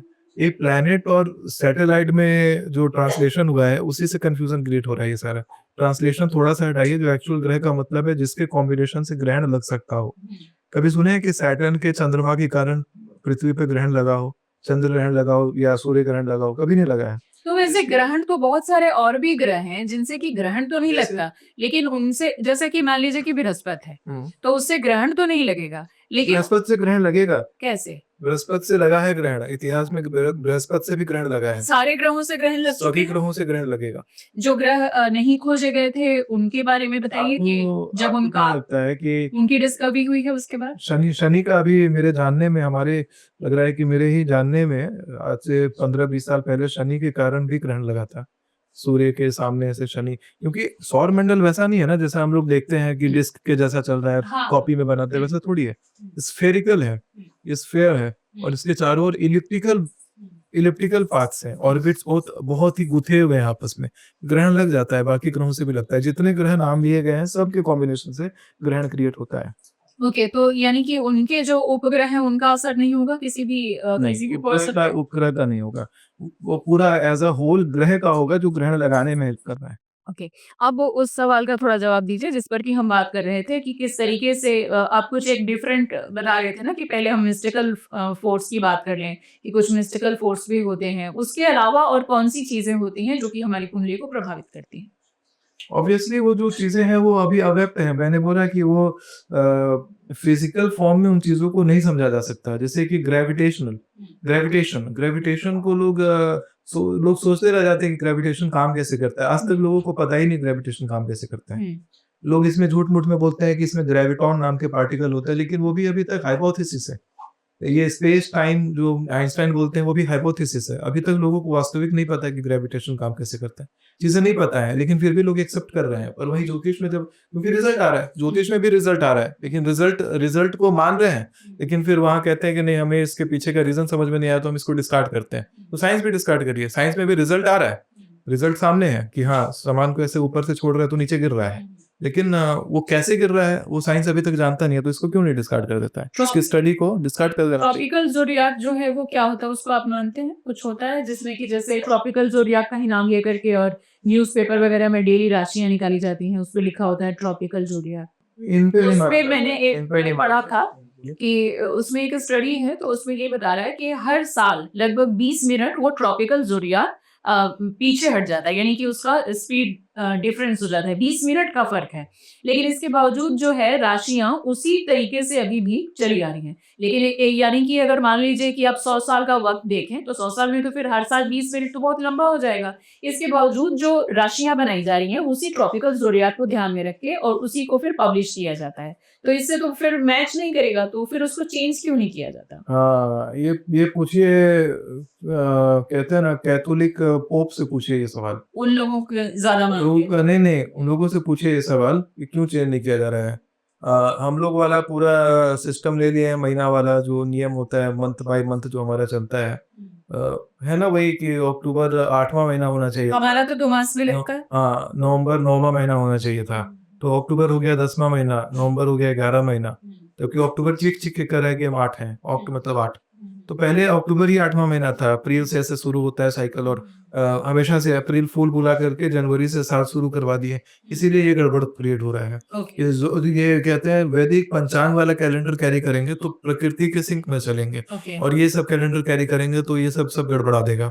मैं एक बात और बता देता हूँ इसमें कि जैसे आपने बोला मेरे से कि ट्रॉपिकल ज़ोडिएक जो है 20-20 मिनट बढ़ता है, एक्चुअल में पीछे की सूर्य तरफ है। हाँ, सूर्य का जो मकर राशि में भी जाने का समय है, हर साल थोड़ा-थोड़ा आगे पीछे आगे होता रहता है। अभी देखिएगा, अभी 15 तारीख को मकर संक्रांति पड़ता है। पहले हमारे जानने में 14 तारीख को पड़ता था 5-6 साल पहले, 14 जनवरी। अब 15 जनवरी को मनाया जाता है। 72 साल बाद फिर वो देखिएगा 16 जनवरी को मनाया जाएगा। धीरे-धीरे आगे बढ़ रहा है। एक बार की बात है, जब महाभारत का युद्ध हुआ था, तो महाभारत के युद्ध के समय जब उत्तरायण का इंतजार कर रहे थे, उस समय की आप रचना जब देखिएगा तो उसके अनुसार जो है ये जो मकर संक्रांति 14 जनवरी को पड़ता है, जनवरी में पड़ता है। ये जनवरी में पड़ने वाला मकर संक्रांति उस समय सितंबर अक्टूबर में पड़ता था। तो इस तरीके से तो होता ही है। इवन के पोल्स भी शिफ्ट करते हैं। तो ये तो जैसे नक्षत्र आदि है, पृथ्वी का घूमने का सिस्टम है आपका, इसको कहते हैं हम लोग कई बार पोलर शिफ्टिंग कहते हैं, हम लोग एक्सियल शिफ्टिंग कहते हैं। तो होता ही होता है, हर 3 लाख साल में एक बार एक्सियल शिफ्ट होता है। एक्सियल शिफ्ट से पुराना तो शिवलिंग भी मैंने देख रखा है, 7 लाख साल पुराना शिवलिंग, जिसका जो अर्घा है वो 2 एक्सियल शिफ्ट देख चुका है। एक्सियल शिफ्टिंग ये सब तो है ही है, ये तो सापेक्ष बात है। तो कैसे आपको पता है कि वो 7 लाख साल या 7,000 साल पुराना है? जब एक्सियल शिफ्टिंग होता है तो जो नॉर्थ स्टार पोल स्टार है, पोल स्टार बदल जाता है। पोल स्टार को ही क्रोनोलॉजी में रख सिंक्रोनाइज करवा करके शिवलिंग का अर्घा बनाया जाता है, जो उत्तर की तरफ पॉइंट करता है। एक्सियल शिफ्टिंग जब होता है तो वो पूरा का पूरा जो पोल स्टार है 180 डिग्री घूमता है। वो इनफैक्ट 180 डिग्री में वो अपने कोण से 70 डिग्री घुमा हुआ है। कैलकुलेट करके निकालिएगा तो आपको फिर से आएगा वो जो ड्यूरेशन आएगा वो 7 लाख साल आएगा। हमारा मदनपुर, औरंगाबाद जिला के मदनपुर में ओमगा मंदिर में, ओमगेश्वरी मंदिर में शंकर जी हैं, वो 7 लाख साल पुराने हैं। तो उसका वो उस तरीके से जैसे आप बता रहे हैं डिसाइड किया गया, चेक किया गया। हाँ। अच्छा, अब ज्यादातर एस्ट्रोलॉजर्स या जो स्पिरिचुअल पर्सन्स है, रिलीजियस पर्सन्स हैं, उनको मैं देखती हूँ कि वो पूरा हमला करते हैं साइंस पर। आपके पास मैंने देखा लेटेस्ट आईफोन है, आप माइक में बैठ के पॉडकास्ट कर रहे हैं, सोशल मीडिया के जरिए आप अपनी चीजों को पूरी दुनिया तक पहुंचा रहे हैं। ये सब कुछ साइंस की देन है। आप घर में घुसते हैं, गाड़ी चलाते हैं, सबसे लेटेस्ट मॉडल, मोबाइल यूज करते हैं, लेटेस्ट मॉडल, घर में घुसते हैं, फ्रिज, टीवी, रेफ्रिजरेटर, जितनी चीजें हैं, लाइट जला रहे हैं, एसी में चल रहे हैं, वो सारा कुछ साइंस ने दिया हुआ है। अध्यात्म ने ऐसा क्या दिया है जो कि आप लोगों तक जो अपनी बात भी पहुंचा रहे हैं वो साइंस के द्वारा पहुंचा रहे हैं, फिर आप लोग साइंस को इतना ज्यादा उसके पीछे क्यों पड़े रहते हैं? अध्यात्म में क्या पढ़ा है आपने? कुछ किताब पढ़ी अध्यात्म की? मुझे छोड़ दीजिए, अभी सवाल करना मेरा काम है, जवाब देने के लिए आप बैठे हैं। आपको जवाब दे देता हूँ अध्यात्म में ही। एक अगस्त मुनि हुए थे, उन्होंने लिखा था अगस्त संहिता। अगस्त संहिता में देखिएगा तो बैटरी कैसे बनाया जाता है उसका नियम है, विद्युत का पूरा नियम दिया हुआ है, और बिजली को कैसे क्रिएट करते हैं वो तक का नियम है। कब का अगस्त संहिता? उसको फिर हिंदुस्तानियों ने यूज क्यों नहीं किया? हमने सब पश्चिमी देशों से तो लिया हुआ है। हमने अगस्त मुनि का तो यूज नहीं किया, उन्होंने तो कुछ बनाया नहीं। यूज सब कर रहे थे और यूज होता था भारत में, ये सब कुछ कोई उसका सबूत नहीं है। सबूत है, कोई सबूत नहीं है। मैं दूंगा आप सबूत, बताइए। उसका भी सबूत दूंगा। सबकी टेक्निक जो है लिखी हुई किताबों में बकायदा, अभी आप बनाएंगे उस टेक्नोलॉजी को यूज करके बैटरी तो बन जाएगा बैटरी। नहीं, अब तो ऑलरेडी वेस्टर्न कंट्रीज ने, साइंटिस्ट ने दे दिया है, तब अब बैटरी बना के क्या करेंगे जो आप बोल रहे हैं उसमें क्या है? नहीं उस समय का भी बैटरीज है। मैं आपको अभी उदाहरण पे ले जाऊंगा, पहले उससे पहले मैं कुछ और उदाहरण आपको दे देता हूँ। वैमानिक शास्त्र पूरा कि विमान कैसे बनेगा, क्या रचना पे बनेगा, क्या उसमें फ्यूल यूज होगा, पायलट्स का रूटीन कैसा होना चाहिए, सब कुछ उसमें लिखा हुआ है। देखिए आपका जो अस्त्र शस्त्र है वो गिरने लगा। वैमानिक शास्त्र जो है वो थोड़ा हल्का हो रहा है, गिर रहा है। ये नहीं हल्का हो रहा है, मैं आपको बता रहा हूँ, ये देखिए विमान बना हुआ है इसमें। तो वैमानिक शास्त्र जो है उसमें सब कुछ का भी पद्धति दिया हुआ है। अब आप आइए हमारे मंदिरों में, क्योंकि अगर मान के चलिए अभी आप इतना टेक्नोलॉजी यूज कर, आप माइक का बात करती हैं, आप बात कर रही हैं आईफोन का। आईफोन किसका बना हुआ है? एल्युमिनियम का बना हुआ है। एल्युमिनियम को आप मिट्टी में दबा करके छोड़ दीजिएगा, कितना दिन लगेगा डिकम्पोज होके खत्म होने में? मिट्टी वो भी बन जाएगा 10 साल 15 साल में। तो एल्युमिनियम का आईफोन का नामो निशान नहीं रहेगा, वो मिट्टी बन जाएगा वापस। उसे निकालिएगा तो मिट्टी तो निकलेगा। उसका इस बात से क्या पहले सुनिए तो, उसे पूरा कंप्लीट होने दीजिए। ये माइक है, माइक भी जब जमीन में डालेंगे तो मिट्टी बन जाएगा। ये जो बिल्डिंग बना हुआ है ईंट से बना हुआ है, ईंट भी जमीन में जाएगा, वो अपना पपड़ी छोड़ के फिर वो मिट्टी में ही विलीन हो जाएगा। तो जो इन्फॉर्मेशन पत्थर पे कोड कर दिया गया वही इन्फॉर्मेशन युगों तक रहेगा, बाकी सब कुछ जो है मिट्टी बन जाएगा, विलीन हो जाएगा।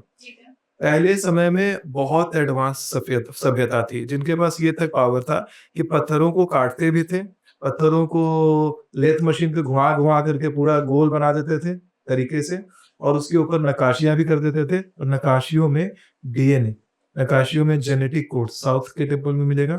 पत्थर के ऊपर पत्थर को पिघला करके, जैसे हम लोग आज इजी के लिए सीमेंट घोल करके प्लास्टर करते हैं, तो हमारा वही मदनपुर में एक मंदिर है, देव मंदिर और उंगा मंदिर, इन मंदिरों के ऊपर पत्थर को पिघला के प्लास्टर किया हुआ है, पिघला हुआ पत्थर से प्लास्टर। ये कौन सी टेक्नोलॉजी है? पत्थर पिघलाएंगे और पत्थर इतना पिघलाएंगे कि पत्थर पिघला हुआ अवस्था में रहेगा, और लोहा या कोई भी मटेरियल का अगर आप टूल्स यूज करेंगे, पिघले हुए पत्थर में डालेंगे वो भी पिघल जाएगा। मान कौन लिया, सा चलिए, मटेरियल का वो टूल मान था? लिया, सुनिए वो मान लिया कैसे? अभी साइंस जो कर ही नहीं सकता। लेकिन अभी का साइंस की नहीं, टेक्नोलॉजी साइंस की जो का हम बात कर रहे हैं, अभी आप बात सुनिए। वैमानिक शास्त्र की बात कर रहे हैं, राइट ब्रदर्स को आप क्यों इंतजार कर रहे थे? नहीं, राइट कोई ब्रदर्स का इंतजार नहीं कर क्यों रहा कर रहे है, थे जब आपके पास वैमानिक शास्त्र कोई था? इंतजार क्यों नहीं कर रहा है जबरदस्ती किसी का। ग्लोरीफाई करते हैं आप लोग? क्यों कोई साइंस को इंतजार नहीं नहीं कर मानते रहा और है। साइंस ही सुनिए, लेकर के बात चल रहे हैं? सुनिए। साइंस के द्वारा बना बातें के चल दिखाइए रही ना, हैं। कोई ऐसा मंदिर बना के दिखाइए जिसके ऊपर आप प्लास्टर चढ़ाइए, या मंदिर छोड़िए एक छोटा आप सा रूम बना के दिखाइए, पत्थर सिर्फ पिघला एक के। एग्जांपल दे रहे हैं, मैं आपको एक एग्जांपल नहीं दे रहा हूँ, example मैं दे रही हूँ। मैंने एक एग्जांपल कहा दिया। मंदिर के ऊपर पिघला हुआ पत्थर का प्लास्टर है, और उस मंदिर के ऊपर नकाशियां देखिएगा जाकर के। अब वैमानिक शास्त्र जो बोल रहे थे विमान बना, हाँ। तो विमान का तो राइट ब्रदर्स का इंतजार क्यों कर तो रहे थे? पुष्पक हम विमान भारत नहीं के? था क्या? पुष्पक विमान का क्या है? अगर था तो क्या आप है वही मतलब? टेक्नोलॉजी इस्तेमाल करके आपने हिंदुस्तानियों ने क्यों नहीं एक भी विमान खड़ा किया? हिंदुस्तानियों ने पूरी दुनिया में हमारे नाम हिंदुस्तानियों ने वैमानिक शास्त्र का यूज करके राइट ब्रदर से 15 साल पहले विमान बना के उड़ा भी दिया था। कहाँ उड़ाया था? कौन सा? गुजरात में। अगर आप सपने में हैं, नहीं, गुजरात में। कहाँ? एग्जाम्पल दीजिए, दिखाइए, बताइए। उसके ऊपर पिक्चर बनाया बढ़िया। आप मतलब पिक्चर में चले गए या रियलिटी की बात हो रही है, साइंस की बात हो रही है? नहीं, आप ये बिल्कुल नहीं मान सकती। मैं अभी एग्जाम्पल के साथ आप तो अपने भारत के अगेंस्ट खड़ी है, तो अब अगर आप ये बोल सकती हैं ये तो क्या उनका बात पूरे भारत की सभ्यता के तो अगेंस्ट आप है। उस सभ्यता से क्योंकि कुछ आप, चीजें मैं निकालिए। तो बता रहा हूँ कि निकालिए। हमारे जो मंदिर है, मंदिर के ऊपर ऐसी ऐसी टेक्नोलॉजीज दिखाई। मैंने इतने सारे एग्जाम्पल दिए, आप एक मंदिरों को वो जो पिघलाने वाली प्रथा कुछ आगे बढ़ के मंदिर में भगवान बैठे हैं हम लोगों के, तो और भगवान बैठे हैं मंदिर में, सब कुछ मंदिर से कंट्रोल होता है, मंदिर में सब सारी कुछ मंदिर से कंट्रोल होता है, तो आप मोबाइल, टीवी, कार, ये सब इससे क्यों कंट्रोल हो रहे हैं? आप भी मंदिर से कंट्रोल हो रहे हैं। कार जो है वो अभी का टेक्नोलॉजी है, बहुत कमजोर टेक्नोलॉजी है। कमजोरी पहले पे तो आप टेक्नोलॉजी ही ज्यादा हैं। एडवांस था। तो आप भी तो उसी कमजोर टेक्नोलॉजी को कमजोर टेक्नोलॉजी पे टिके हुए नहीं है, हमें और एडवांस टेक्नोलॉजी को लेकर के चला रहे हैं। और रही बात यहाँ अभी विमान के ऊपर जब बात कर रहे थे, इतनी सारी चीजों का मैंने एग्जांपल दिया, आप एक विमान का बोल के उसका एग्जांपल नहीं तो ऐसे हट दो। देखिए नहीं, कैसे नहीं, कैमरा कैसे बंद सन्यासी संत और रिलीजियस शास्त्र नहीं, ये कैसे रिलीजियस दिशांशी का रिलीजियस पर्सन यहाँ पर आप एकदम भ्रष्ट वाली बात किए जा रही है, कुछ अच्छा होता है। नहीं, आपको गुस्सा आ जा रहा है, आप स्पिरिचुअल पर्सन है, आपको गुस्सा आ जा रहा है। स्पिरिचुअल पर्सन, अरे ब्राह्मण को सबसे ज्यादा गुस्सा आता मैं है। भी ब्राह्मण हूँ, घंटा मैं भी परशुराम के ही खानदान की हूँ, लेकिन आप गुस्से पे काबू रखिए। आप कैसा रिलीजियस पर्सन है?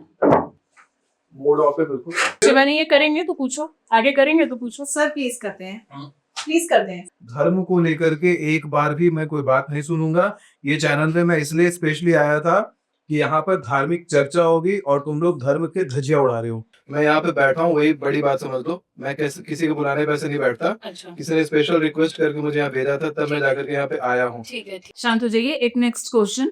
कई सारे पॉडकास्ट मैंने आपके देखे जिसमें आप कह रहे थे कि आज से लगभग 50 साल बाद एक बार फिर से भारत में लोकतंत्र चला जाएगा, राजतंत्र आएगा, और राजतंत्र की आप काफी ज्यादा तारीफ करते हैं। ऐसा सुन के लगता है कि आपको प्रजातंत्र पसंद नहीं है और इस व्यवस्था को खत्म करके आप राजतंत्र की तरफ जाना चाहते हैं। लेकिन जिस राजतंत्र की, मान लीजिए 80 साल पहले की भी आप अगर एग्जाम्पल देते हैं कि देश के टुकड़े हो गए प्रजातंत्र, उसके पहले के राजतंत्र की आप ग्लोरीफाई करते हैं, उसमें ज्यादातर राजतंत्र जो थे वो खुद तक ही सीमित थे। वो खुद से आगे बढ़ के देश की भावना के अंतर्गत सोच भी नहीं पाते थे।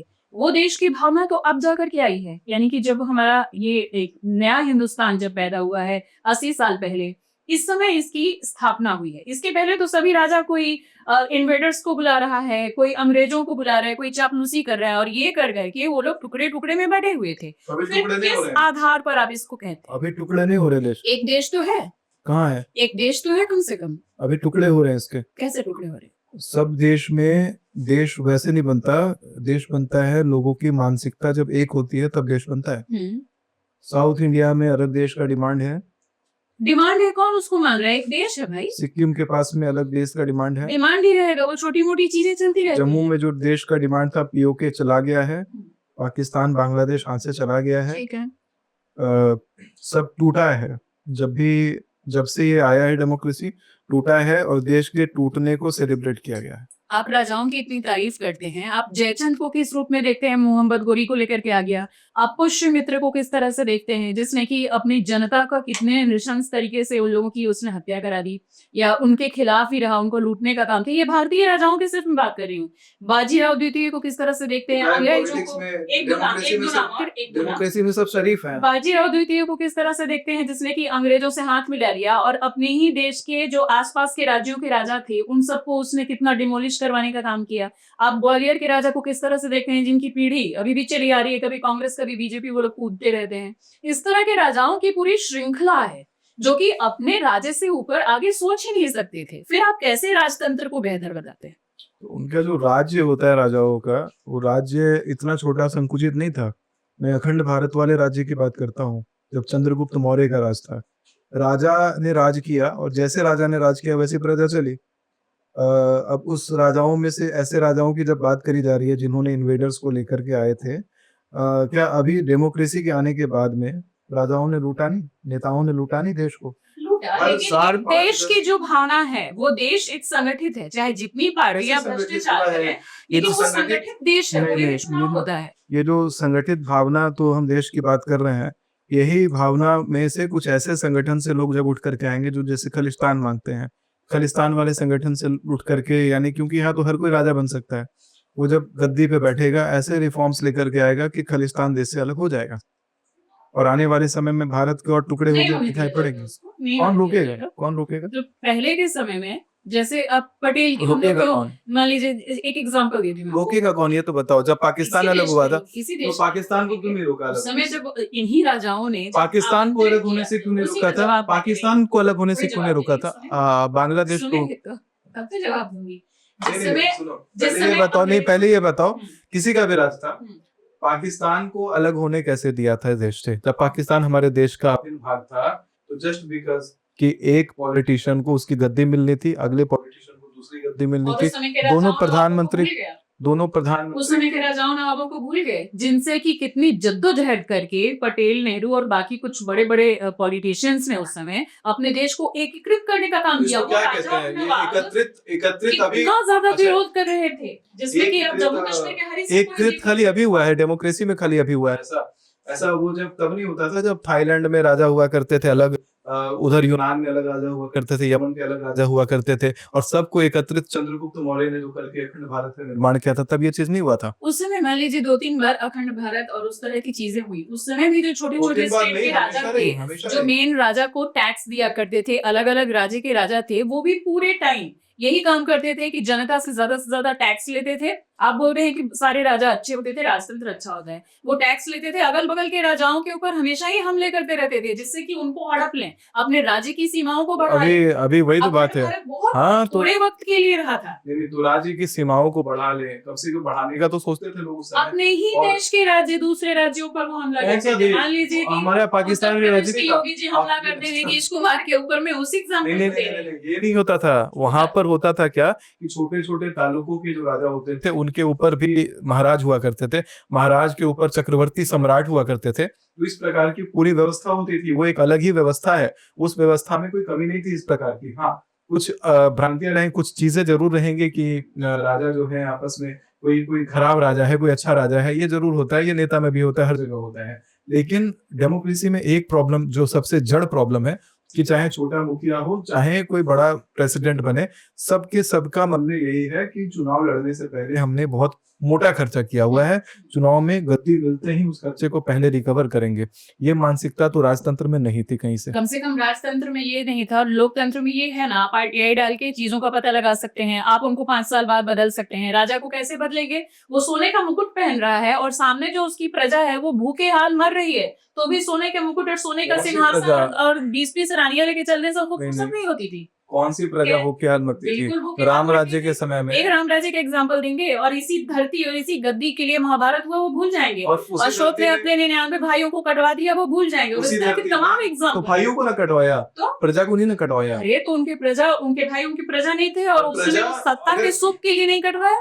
नहीं, मेन बात ये है कि वो भी राजा था। 18th सेंचुरी में पूरी हिस्ट्री को रीराइट किया गया है। राजाओं के अंदर भी एक बहुत समृद्ध भारत हुआ करता था, घरों में सोना चौथ रखा जाता था, डेफिनेटली। और वो स्वर्णिम भारत जो है वो तभी उसकी परिकल्पना हम कर सकते हैं, कल्पना कर सकते हैं, जब यहाँ पर राजतंत्र हो और बकायदा एक गद्दी सही हाथों में जाए। मैं हर बार इस बात पे स्ट्रेस देता हूँ कि जो गद्दी हो उसके सही हाथ में जाने की आवश्यकता है, क्योंकि अगर सही हाथ में गद्दी नहीं जाती है, चाहे पॉलिटिक्स में, नॉर्मल पॉलिटिक्स में हो, चाहे राजतंत्र में हो, गद्दी के सही हाथ में जाने की आवश्यकता है। अगर पॉलिटिक्स में गद्दी सही हाथ में जाती भी है और डेमोक्रेसी के अंदर में जिसमें चुनाव हुआ है और सही हाथ में गद्दी गई, और जाने के बाद अगले बार जनता का मत ही किसी कंट्रोवर्सी में आके भ्रमित हो जाता है, फिर वो गलत आदमी को जब वो गद्दी मिल जाएगी, क्योंकि जो सही आदमी था वो तो गद्दी से हट गया। अगर सही आदमी को चुना है और सही आदमी अच्छा काम कर रहा है तो उसको गद्दी पे जमाए रखने के लिए यहाँ पे राजतंत्र की जरूरत है। तो डेमोक्रेसी एक हद तक एक केवल सपोर्टिव पिलर ऑफ राजतंत्र बन सकता है, लेकिन पूर्णतः एक प्रॉपर फंक्शनिंग गवर्नमेंट बन के नहीं रह सकता। ये मुझे लगता है अपनी पर्सनल सोच है, क्योंकि मैं किसी भी एंगल से देखूं तो मुझे राजतंत्र कहीं भी प्रजातंत्र से बेहतर नजर नहीं आता। उसमें किसी की अकाउंटेबिलिटी तय नहीं होती। इसमें कम से कम हम अपने जो पॉलिटिशियन हैं, जो मंत्री बन रहे हैं, उनकी अकाउंटेबिलिटी तो तय कर सकते हैं। वहां पे तो हमारे हाथ में कुछ है ही नहीं। जो राजा के मुंह से निकल गया वो नियम बन गया। यहाँ कम से कम संविधान से तो चलता है। लेकिन वही चीज अगर थाईलैंड में देखा जाए, थाईलैंड में अभी भी राजतंत्र चलता है, तो थाईलैंड में इस तरह का कोलैप्स क्यों नहीं है? थाईलैंड इतना समृद्ध क्यों हो रहा है? तो वैसे तो आप अमेरिका का एग्जाम्पल दीजिए, दुनिया का सबसे बड़ा पावर है और वो सबसे पुराना लोकतंत्र। चाइना भी, चाइना में बहुत चाइना- ज्यादा पावर है, बहुत ज्यादा टेक्नोलॉजी ठीक है, है, सब मान बहुत लिया। हाई डेवलपमेंट है। मान लिया लेकिन चाइना वहाँ में भी की कुछ मीडिया- हद तक अकाउंटेबिलिटी है, लेकिन मैं अमेरिका का एग्जांपल दे रही हूँ जो दुनिया का सबसे पुराना लोकतंत्र है और आज भी वो वर्ल्ड का पावर है, पावर सेंटर है। कैसे उसका पावर? एग्जांपल हम क्यों नहीं दे वो सकते? पावर अभी हुआ है, लेकिन वो लोकतंत्र के कारण पावरफुल नहीं हुआ, वो वर्ल्ड वार करवा करवा के पावरफुल। जो भी हुआ है तो लोकतंत्र नहीं, की जनता उसको लोकतंत्र चेंज अभी करती है है, 4 साल पे। नहीं, पावर कैसे आए वो भी देखना पड़ेगा, कि वहाँ की फाइनेंशियल कैपिटल इतनी मजबूत कैसे, वो भी देखना पड़ेगा। पावर आने के पीछे वो का सब मेजर तरीके कारण हम है इंडिया में भी कि ला वर्ल्ड सकते हैं, वार जरूरी नहीं कि हम राजतंत्र को लाएं। नहीं, वर्ल्ड वार 1 हुआ, वर्ल्ड वार 2 हुआ, वॉर करवा करवा करके पावर लाए गए अपने हाथ में, और अभी भी वो एक प्रकार से पूरी दुनिया पर मोनोपोली होल्ड करता है। जहां पे भी कुछ होता है, तेल निकलता है, कुछ निकलता है, तो वहां की मोनोपोली वो होल्ड करता है। बहुत सारे रीजंस है जिसको लेकर के यूएस आज पावरफुल है। अगर इंडिया में राजतंत्र वाला सिस्टम चलेगा और एक अच्छा से स्ट्रक्चर, जो चाणक्य ने जिस तरह का स्ट्रक्चर का इमेजिन किया था, उस तरह का स्ट्रक्चर का अगर निर्माण भारत में कर दिया जाए, तो फिर ये देखा जाएगा कि भारत बाकी सभी कंट्रियों से ज्यादा समृद्ध तुरंत बन जाएगा। चाहे लैंडमास में होगा, चाहे तो इकोनॉमिकल ग्रोथ में होगा, हर तरीके से भारत ज्यादा समृद्ध बने। तो वैसे तो फिर दुनिया के और देश भी जिस तरह से आप बोल रहे हैं वो अपने आप को वैसे कर सकते हैं। तो राजतंत्र में तो देश है ही है। कुवैत को देखिए कितना पैसा है वहां पे। आप एक कुवैत की आबादी और उसके स्ट्रक्चर को देखिए और भारत में देखिए कि भारत में अभी से सिर्फ 80 साल पहले की हम बात कर रहे हैं। अंग्रेज कैसे आए, मुगल कैसे आए, मूल कैसे आए, उसके पहले के इतने ज्यादा खतरनाक जो अपना खाई आए, आने के बाद कोई वो नहीं इन्वेडर्स कैसे आए? वो इन्वेडर्स हमारे राजतंत्र की वजह से ही आए। अब डेमोक्रेसी में क्या कोई इन्वेडर नहीं आ सकता हमारे देश में? आ सकता है, ऐसी बात नहीं है कि नहीं आ सकता। डेमोक्रेसी के अंदर में क्या कोई हमला करने नहीं आ सकता है? डिफेंस का सिस्टम आ अगर सकता है, कमजोर है, किसी भी कंट्री का डिफेंस सिस्टम अगर कमजोर है, हाँ। वहाँ पे हमला हो जाएगा। वो एक सार्वभौम सत्ता है। हर कंट्री अपना एक जमीन को बढ़ाने का ट्राई करता है। वो देखता है बगल में उनका डिफेंस कमजोर है, तो उससे लड़ करके उस हमले के लिए बीजेपी, कांग्रेस और बाकी जो पार्टियां हैं, ये उनको इनवाइट करने का एक बार भी आपको एग्जांपल है कि किसी पार्टी ने इनवाइट किया हो, क्या हुआ हमारे यहाँ हमला करो? ऑफिशियल मैं इन्विटेशन उसको कौन देगा? मैं और पता नहीं उसको और देवी- ऑफिशियल सारे पता नहीं हिस्ट्री में देवी- डॉक्यूमेंटेड देवी- है। हिस्ट्री में देवी देगा तो डॉक्यूमेंटेड क्या है कि करेगा? सारे राजाओं ने और ऐसा अगर दे किया है। दिया तो अब 80 साल में जो तो नहीं हुआ, इन्वेटर्स को आगे नहीं देखेंगे। इन्वॉल्व किया गया क्या? पार्लियामेंट में ज्यादातर राजाओं ने पार्लियामेंट में अंग्रेजों के लिए सीट क्यों रिजर्व है? भारत तो इंडिपेंडेंट है, तो उनके लिए अब एंग्लो इंडियन की बात कर रहे हैं, वो हटाया जा चुका है, 3 सीटें थी, हट चुकी हैं। चलिए एंग्लो इंडियन हटा दिया गया, लेकिन फिर भी अभी जो भारत में जो यूएस डॉलर वाला जो सिस्टम चलता है कि जब से पावर राजा से हट करके प्रजा के हाथ में आई है, तब से एक और समस्या आ गई है।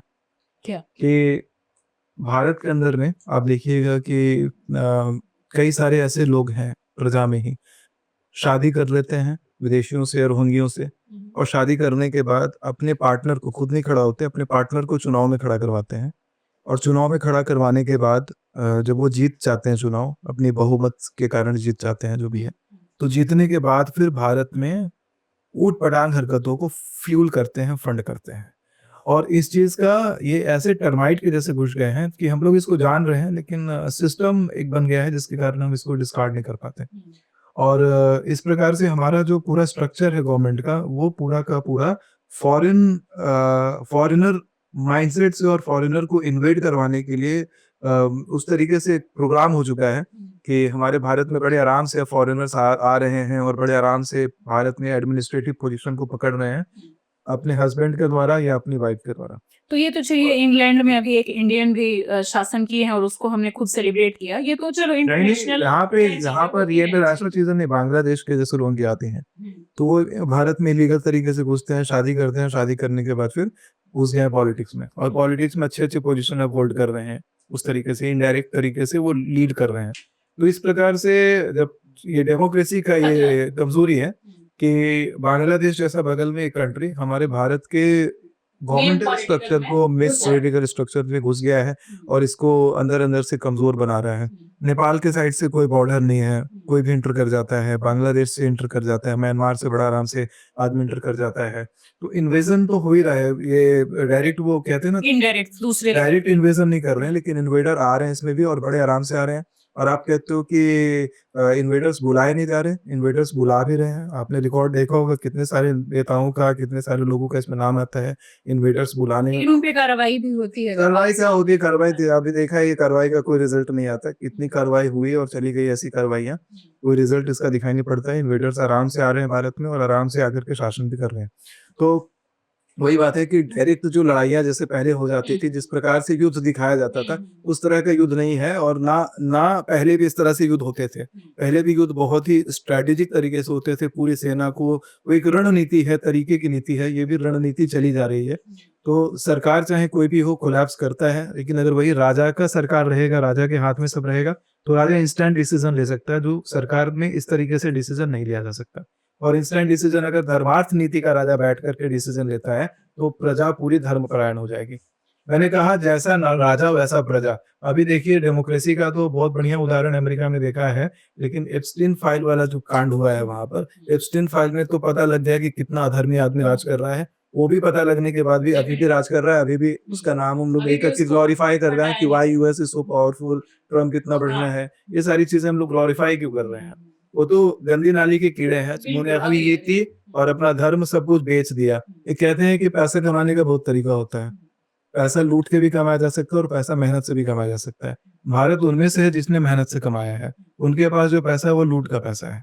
यही कारण है कि अमेरिका समृद्ध है, और इसको लेकर के जो हम लोग डिबेट करें कि अमेरिका ताकतवर क्यों है, क्योंकि अमेरिका ने लूटा है, ब्रिटेन ने लूटा है। कोई भी कंट्री में तेल निकलता है, अमेरिका वहां पे लूटने पहुंचता है। भारत का ये नीति नहीं है कि लूटे। यही कारण है कि भारत में जो गवर्नमेंट स्ट्रक्चर लूटमारों की सरकार में, यानी अमेरिका में सरवाइव करता है, वही सरकार, वही स्ट्रक्चर भारत में सरवाइव नहीं कर सकता, क्योंकि भारत के टुकड़े हो जाएंगे अगर ऐसा होता रहता है। इस कंट्री को कंट्रोल कर रहे हैं। अग्री करती हूँ। तो इसी नोट पर अपने इस पॉडकास्ट को खत्म करते हैं। और मुझे लगता है कि जो हमारे दर्शक जिन्होंने पूरे इस 1 घंटे के पॉडकास्ट को देखा है, उनके कई सवालों के जवाब मिले होंगे। और आपके अगर कुछ ऐसे सवाल हैं जिनके जवाब नहीं मिल पाए हैं, तो आप कमेंट बॉक्स में या फिर जो मेल आईडी हम इस पे दिखा रहे हैं उस पर भी आप भेज सकते हैं। और जो वेबसाइट है आचार्य जी की, सुमित आचार्य जी की, इस वेबसाइट पर भी आप इनसे sumitacharya.in, हाँ, इस पर आप कॉन्टेक्ट कर सकते हैं। मैं इसको यहाँ पर चलवा दूंगी उसके 2 महीने का वेटिंग रहेगा। ठीक है, तो आप संपर्क कर सकते हैं और नेक्स्ट पॉडकास्ट में आपके उन सवालों को भी हम जरूर लेंगे। बहुत सारी। हर हर महादेव सब कमेंट में। हर हर महादेव।